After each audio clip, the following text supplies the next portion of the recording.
시청자 여러분 안녕하십니까. 지금부터 전흑현의 안보정론을 시작하겠습니다. 어제 결국 윤석열 대통령의 취임식이 있었습니다. 그래서 이제 본격적으로요 공약했던 내용들을 하나씩 이행해 가고 있는 상황인데 막 출발선상에 올라섰는데요. 그 중에 제1번 타자 이 코로나 피해와 관련된 이 보상금 당정협의에서요 최소한도 600만 원 플러스 알파를 줄 수 있는 그런 추경안을 편성해서 국회에 제출하기로 당 정간에 오늘 오전에 합의를 봤습니다. 그래서 한 370만 명에게 최소 한 600만 원 플러스 이제 알파가 지급이 되는 걸로 최종적으로 확정이 됐다는 말씀을 드리고요.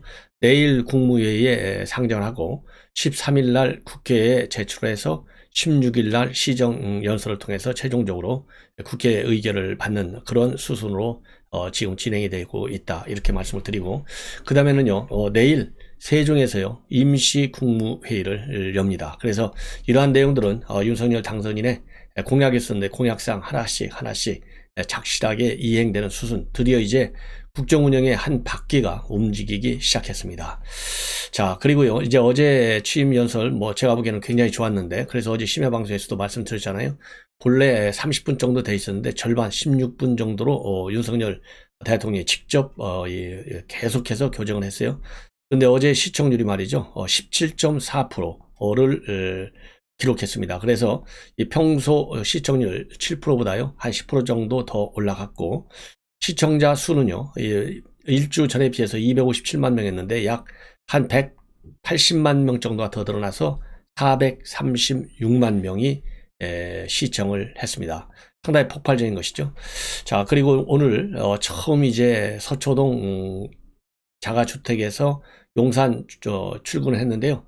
이 보도에 따라서 조금씩 왔다 갔다 해요. 어느 신문은 8분, 어느 신문은 13분 왔다 갔다 하는데 생각보다는 교통 혼잡이 없었다는 점, 이 점이 하나의 특성으로 돼 있고, 그리고 출근길, 왜냐면은 청와대에 있으면 출근길이 안 보이잖아요. 그래서 제왕적 대통령제 문제 용산 친문을 옮겼는데 오늘 첫 출근길에 자연스럽게 기자들을 만났는데 첫 질문이 말이죠. 어제 취임사에서 통합 얘기가 빠졌는데 어떻게 된 거냐? 이렇게 물어봤어요, 기자들이. 그러니까 통합은 너무나 당연한 거다. 그러면서요. 통합은 우리 정치 과정 자체가 국민 통합의 과정이고 나는 통합을 어떤 가치를 지향하면서 할 것이냐를 얘기한 것이고 그렇게 이해해 달라. 그리고 첫 출근 소감과 관련해서는요. 글쎄 특별한 소감은 없습니다. 이래야죠. 그리고 12일 국무회의를 주재하기 위해서 장관을 임명할 계획이냐? 그러니까 글쎄 그건 제가 출근해서 챙겨봐야 한다. 많이 도와주십시오. 그래서 이 대통령이요. 하루 일과를 어떻게 시작하는지, 그리고 우리 국민들이 궁금해하는 점, 이 언론인들을 통해서 출근길에 또 듣게 되고, 그래서 열린 청와대라고 하는 국민과 소통하겠다는 대통령의 의지가 하나씩 실행되는 그런 그런 거를 우리가 직접 눈으로 확인할 수 있는 부분이 된 것 같습니다. 참고적으로 이번 취임사에서 이 통합이라는 말은 너무나 당연하기 때문에 빠졌다라고 하는데 자유가 35번, 그리고 시민, 국민이 각 15번, 세계가 13번, 그리고 평화가 12번, 국제 9번, 민주주의, 위기 이런 게 8번, 그리고 연대가 6번 나왔습니다. 그래서 일각의 해석은 통합이라는 말 대신에 연대라는 말이 연대가 통합을 대신한 것이 아니냐, 이러한 해석들도 지금 나오고 있고요. 그리고 여기에 지금 이제 댓글에 보니까 말이죠. 이런 댓글도 있네요. 이 나라에서 통합 혁신한 단어는 좌파 놈들에게 필요한 단어다. 그리고 국민이 좌파당 놈들에게 요구하는 단어, 통합과 협치. 지금까지 근대사에서 좌파 놈들이 악용한 게 통합과 협치였고, 그 놈들은 단 한 번도 국민들을 통합하고 협치하게 만들지 않았다. 이렇게 또, 비판적으로 보는 댓글도 있습니다. 그러면서요, 대한민국에서 통합과 협치는 좌파 놈들의 정신 상태를 교정하는 필수 용어이고 반드시 좌파 놈들의 정신 상태를 거쳐놔야 진짜 대한민국이 통합하고 협치가 이루어진다. 그리고 또 한 분은요, 국민 통합을 말하지 않은 정치인은 없었다. 그러나 그들은 선거 때만 되면 지연 학연을 내세워서 국민을 부추기고 사익을 추구해왔다. 이런 후진적 정치 구조를 바로잡기 위해서 국민들 자체의 의식 구조가 바뀌어야 한다. 또 이런 얘기가 지금 댓글로 올라와 있습니다. 그 다음에는요, 이제 이 취임사에서 말하자면 이렇게 이제 통합이라는 단어 이런 것들은 안 들어갔고요. 또 지금 언론에서 언급되는 것 중에 하나가 공정과 상식이라는 표현 중에 상식과 법치에 대한 언급이 전혀 없다. 그러면서 새롭게 제시한 이 컨셉이 이 정치 분열 원인이 뭐냐? 반지성주의다. 그래서 이 반지성주의라고 하는 것이 결국 문재인 정부의 문제점을 지적한 것이 아니냐. 이러한 지금 이 해석도 나오고 있습니다. 그래서 이와 관련해서 여기 김수민 정치평론가는요, 뭐라고 되어 있냐면은 취임사에서 안 나온 단어에 관심을 가져봤는데 통합이라는 단어가 거의 안 나왔고 필히 들어갈 것이라는 단어로 보통 예측이 됐었다. 자, 그래서 이 어딘가에 결은 다르지만 표현이 들어가 있을 텐데 여기에 연대라는 표현이 들어갔다. 그래서 상식과 법치 이런 말이 나오지 않은 것은 검사 이미지를 벗기 위한 또 상투적으로 너무나 많이 쓰는 말이기 때문에 이것을 피하기 위한 것이고 반지성주의 언급된 것이 상당히 의미가 있는 것으로 이렇게 보인다라고 얘기를 했고요. 그 다음에 진중권 교수도 이 반지성주의에 대해서 이건 아주 적절한 표현이다. 그동안 민주당 정권이 게임의 규칙을 파괴했고 이성보다는 감성에 호소하고 토론과 설득보다는 선동을 해왔고 그러다 보니까 국민들이 하나의 세계를 공유하지 못했다. 그래서요, 이 표창장이 진짜인 세계와 가짜인 세계로 나눠지고 거짓이 진실 행세를 하고 허구가 현실의 행세를 하는 현상이 벌어졌는데 그래서 강성 지지자들 경우에는 정치적 지지라기보다는 종교 현상처럼 하나의 광적인 지지 집단이 형성되어 버렸다. 그래서 서로 대화의 불능 상태를 만들어 버린 것들, 그래서 국민을 분열시킨 것들, 이게 문제가 된 거고 이 부분을 정확하게 짚었다. 문제는 이걸 얼마나 잘 지킬 것인가 하는 문제다. 이런 또 의견을 내놨습니다. 자, 이렇게 해서요. 지금 이제 취임사와 관련된 언론, 우리 국민들의 좀 궁금한 점 간단히 짚어드렸습니다. 자, 이번에는요. 이 취임사와 관련해서 김종인, 이재호 이 두 분의 비판적 시각을 여러분께 말씀을 드리겠습니다. 자, 김종인 여전히 좀 뒤끝이 좀 있는 것 같아요. 예. 자, 뭐라고 하냐면요. 어제 이제 취임사를 어제 취임을 결국 했는데 세계 일보와의 인터뷰를 통해서 상당히 쓴소리를 좀 내놨어요. 문재인 대통령하고 윤석열 대통령 큰 차이가 없다. 자기 말을 지키지 않는 게 비슷하다. 그러면서요. 둘 다 대통령 하기에는 준비가 철저히 되어 있지 않다. 대통령이 어느 날 갑자기 돼서는 아무것도 할 수 없고 주변 사람들에게 의존해 끌려가게 된다. 그리고요. 정치라는 게 나라를 운영하는 게 힘과 의지만으로 되는 게 아니고 고도의 지혜가 필요하고 그런 게 결여되어 있다. 아주 비판적입니다. 그리고 인수위에서 110개 국정과제 이거 발표했잖아요. 과연 우리나라의 당면 과제를 충분히 인식했는지 회의적이고 인수위 정책 발표도 내각 인선도 감흥을 국민에게 주지 못하고 있어서 안타깝다. 그리고 1기 내각 인선과 관련해서 내각은 국민 전체를 아우를 수 있어야 하는데 1기 내각은 그런 게 전혀 반영이 안 돼 있다. 능력 위주로 인선한다고 했는데 인선에 포함되지 않은 지역에는 능력 있는 사람이 한 명도 없다는 말이냐. 그리고 내각을 구성하는데 국정운영의 기본인 국민 통합이 반영이 안 됐다. 다양성은 찾아볼 수 없고 신선한 맛을 보이는 사람도 없다. 자, 이거 뭐 상당히 셉니다. 예, 그리고 또 현재 이제 일부 버티고 있는 이런 후보자들과 관련해서요. 장관으로서 문제가 되는 사람을 법률적 잣대로 평가하면 정치가 안 된다. 국민 눈높이에 맞지 않으면 국민의 의견을 수용해야 한다. 만약 첫눈 보고서 채택 안 된 사람을 그냥 임명해버리면 문재인 정부와 무슨 차이가 있냐. 그리고 정호영 후보자는 법률적 문제가 없다고 하는데 일반 국민이 그렇게 생각하지 않으면 국민 판단에 따라야 한다. 새 정부가 순조롭게 출발할 수 있도록 정 후보자 본인이 단안을 내리는 것이 좋다. 그리고요.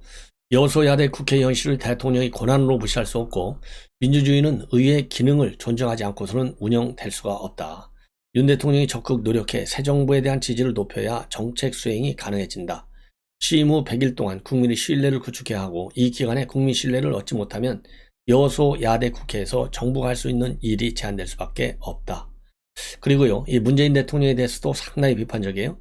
그러니까 앞에서 윤석열, 그 다음에 안철수 다 비판했잖아요. 뭐 인수위 비판한 건 안철수 지금 이 후보 비판한 거죠.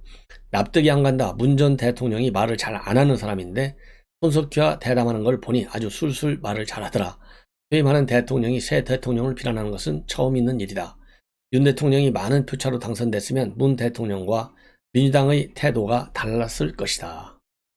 자, 그리고요, 이번 지방선거, 예전에는 대선에서 이긴 정당이 곧이어 치러지는 지방선거도 싹쓸이했는데 지금은 여건이 다르다. 국민의힘이 완승을 기대하기는 어렵다. 윤 대통령 지지도가 지지부진한 것을 보면 이번 지방선거는 과거 같은 결과가 나오지 않을 것 같다. 그리고요, 대한민국의 당면 과제를 철저히 인식하고 그걸 어떻게 해결할 수 있느냐에 대해 노심초사해야 한다. 윤 대통령이 성공해야 우리나라의 장래가 밝아진다. 지금 여건이 굉장히 어렵다. 우리나라는 이제 선진국이라는 장미를 하나 피웠는데 과연 이 장미가 계속 피어 있게 할 수 있느냐가 중요한데 이걸 책임져야 할 사람이 윤 대통령이다. 자, 뭐 이 쓴소리 없이 또 정부가 굴러갈 수 없죠. 이제는 뭐 윤석열 대통령 출범을 했으니까 이런 이 정치 원로들 쓴소리 꼭 한번 염두에 둬야 된다. 반대 소리에 문을 닫으면요, 눈과 귀를 닫으면 문재인 대통령하고 똑같아져요. 그래서 지금은 사실상 이제 허니문 기간이라 볼 수 있는데 취임 100일까지요. 김종인 위원장 여전히 좀 감정이 사려 있는 것 같습니다. 이번에는 말이죠. 이번에는 이제 권성동 의원의 얘기를 좀 전해드리겠습니다. 권성동 의원이요, 상당히 이제 직접적으로 일격을 가하고 있어요. 뭐냐면 권성동 의원이 지금 한 얘기를 보면요, 지금 이제 오늘 아침에 선대위 대책회의에서 언급한 얘기인데 이재명 자신 있으면은 불체포 특권 포기 선언하라, 이렇게 아주 굉장히 세게 압박을 하고 있습니다. 뭐 여러분들 뭐 이 개항으로 도망갔다, 모든 국민들이 다 일치된 의견을 가질 거예요. 왜 도망갔느냐? 대장동 무섭잖아요. 그러니까 도망간 거예요. 국회의원의 불체포 특권 이거 딱 뒤로 몸살이를 하고 이거를 직접 지금 비판하고 있어요. 여러분들 잘 아시다시피 이미 경기 경찰에서는 법인카드 유용, 그다음에 성남 풋볼 클럽 여기에서 이제 국고 손실죄도 적용하고 또 이 뇌물죄도 적용하고, 그래서 지금 피의자로 적시가 되어 있어요. 예. 그래서 이게 수사 딱 되면은 반드시 구속 영장이 떨어질 것이다. 그리고 중죄가 성립될 것이다. 라고 저는 상식적으로 볼 때 그렇게 판단이 됩니다. 그러다 보니까 도망간 거잖아요. 그래서 오늘 권선동 원내대표의 얘기를 보면 모든 의혹 앞에서 자신이 있다면 지체 없이 불체포 특권 포기를 선언하라. 도대체 성남시와 경기도에서 무슨 일이 있었기에 검수한 박도 부족해서 국회의원 특권 뒤에 숨으려는 비겁함까지 보이는 거냐. 그래서 법인카드, 그다음 풋볼클럽 압수수색 영장에 피의자 20여 명이가 적시되어 있고 단군일의 최대 부동산 개발 비리가 발생한 대장동 원주민들도 배임 혐의로 검찰에 고발했다. 요 내용이요. 대장동 원주민들이 이재명 지사 이 검찰에 전면 고발을 했습니다. 최근에. 이 내용도 별도로 또 말씀을 드릴게요. 그러면서요, 모든 수사 종착점은 결국은 이재명 지사일 수밖에 없고 이재명 지사 인천 계양을 출마 선언, 한마디로 검찰 수사로부터의 도망이다. 지금까지 드러난 의혹만으로도 이재명 전 지사 수사는 불가피하다. 예. 그리고요, 이재명 민주당이 정권 교체가 되니까 18일 만에 졸속으로 검수한 바 악법을 처리한 결정적 이유도 여기에 있고, 민주당의 의도와 달리 이전 지사 의혹을 검찰이 계속 수사할 수 있게 되자 내세운 플랜 B가 바로 인천 도망이다. 이렇게 비판하고 있습니다. 그러면서요, 이재명 지사는 위험한 정면 돌파를 운운했지만 누가 봐도 꽃감하고 인천 송영길 전 대표의 희생을 밟고 국회에 무혈 입성하려는 것은 국회의원이라는 방탄 조끼가 절실히 필요했기 때문이다. 그리고 본인이 강원랜드 의혹 사건으로 수사받을 당시에 불체포 특권을 포기하고 즉각 영장 실질심사를 받았는데 방탄국회라는 오명을 안기지 않고 떳떳하게 진실을 밝히겠다는 의지였다라고 본인의 예를 들고 있어요. 그러면서 국민들에는 불체포 특권이야말로 가장 강력한 범죄 특권이고 이재명 후보가 진정수사로부터 도피가 아니고 민주당 일원으로서 민주당을 재건하겠다는 의지에 발언하면 반드시 공개적으로 불체포 특권을 포기하고 하겠다고 선언하라. 뭐 이 정도가 되면요, 권성동 의원 검사 출신이잖아요. 구속을 확실하는 것 같습니다. 구속을 확신. 이거 뭐 여러분들 생각이나 다 똑같은 건 아니겠어요? 그리고 이제 한덕수 후보자 총리 인준과 관련해서 이거는 목릿 정치의 끝이 없다. 민주당을 이렇게 비판하고 있어요. 그러면서 이 한덕수 총리 후보자를 임명한 이유는 유능함 뿐만이 아니고 협치를 위한 것이었는데 참여정부 총리가 윤정부 총리가 된다면 여야 소통이 원활해질 것이다 라고 기대했기 때문이다. 그래서 민주당은 우리가 먼저 내민 손을 진영 논리로 무시하고 있다. 그리고 또 한동훈 후보자 부적격 낙인을 찍었는데 정작 자격이 의심스러운 공직자는 민주당 의원이다. 이렇게 비판하고요. 걸핏하면 고성을 지르고 한 후보자 자녀를 한국 3M으로 이아무개 교수를 이모로 둔갑시켰는데 민주당이 한 후보자를 향해 조국 사태에 분풀이를 하고 있기 때문에 이런 실수를 하는 것이다. 라고 비판을 하고 한덕수 총리 후보자 인준을 받아달라. 이건 민주당이 국민 앞에서 협치 의지를 보여줘야 하는 것이다. 그리고요. 한동훈 장관 후보자 청문 보고서도 채택해서 스스로 조국의 각을 건넜음을 증명하라. 이렇게 압박을 하고 나섰습니다. 자, 이 정도가 되면요. 이제 민주당 더 이상 이제 숨지 말고요. 당당하게 인준 보고서를 청문 보고서를 채택하는 것이 정도를 걷는 것이다. 이렇게 보고요. 오늘 민주당에서 나온 얘기를 보면 한덕수 의총에 다시 또 넘기는데요. 의총에 넘겨서 자유의사로 투표를 할 경우에는 결국 부결될 것이다. 라는 입장을 표명하고 있습니다. 그래서 끝까지 발목 잡기에 나서고 있는 이 민주당의 전략, 우리가 반드시 심판해야 되는 것이 아니겠느냐, 이렇게 생각이 듭니다. 시청자 여러분, 이것으로 제 방송을 마치겠습니다. 대단히 고맙습니다.